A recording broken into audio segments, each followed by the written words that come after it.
In the real world, we divide the year into 4 seasons, each season carrying its own environmental characteristics, and this may come as a bit of a surprise to many players, but there was a single Monster Hunter game in the series where the developers attempted to implement this system into the game to add to the immersion, as well as a way to keep content in the game fresh every so often. In this case, the Monster Hunter entry that I'm referring to is Monster Hunter DOS, also known as Monster Hunter 2. This game was released for the PS2 and would greatly expand upon the original. It would feature additions such as day-night cycles, new monsters, and even introduce the series' mainstay weapon types, the hunting horn and longsword.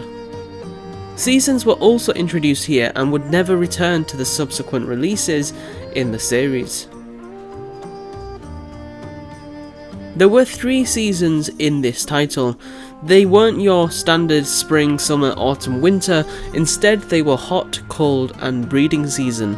While similar to what we have in real life for the most part, in game the changes were quite simple. In hot season, the desert would become inaccessible due to it becoming inhabitable.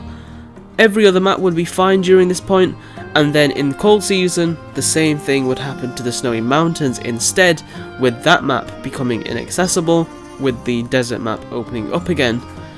And finally, in breeding season, all areas would become available to the player.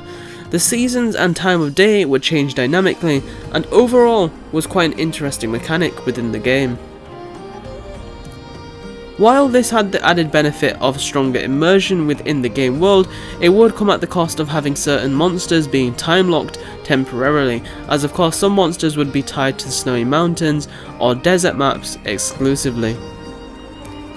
This could be quite annoying, especially if seasons were to change while you were in the middle of farming a monster for their armor or weapon, and while I think this doesn't sound great, or just in overall it doesn't sound like the best situation to be in if it was to happen to you, I think I would be very happy with this mechanic making a return, as immersion does go a long way for me in video games, especially now that I'm older, where I'm naturally harder to please in comparison to when I was a child. So if they did end up bringing this back, I would definitely be willing to give it a go.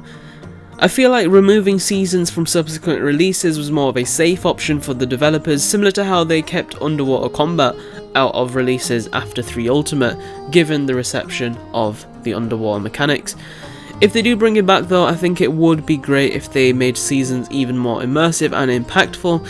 For example, in the winter seasons they can make monsters like Koshala Deora hit harder but have less health to help keep the balance between the monster and the player, and monsters like Rathalos that attack with fire hit harder during the hot seasons but weaker in the winter.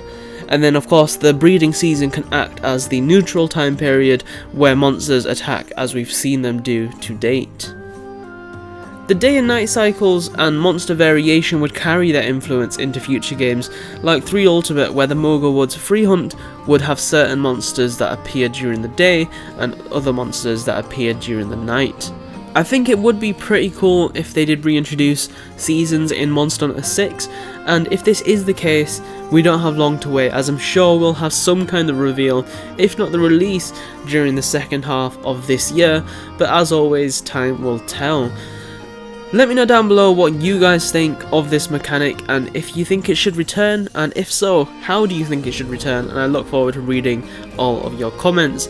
Be sure to like the video if you did enjoy, and subscribe for a lot more Monster Hunter content.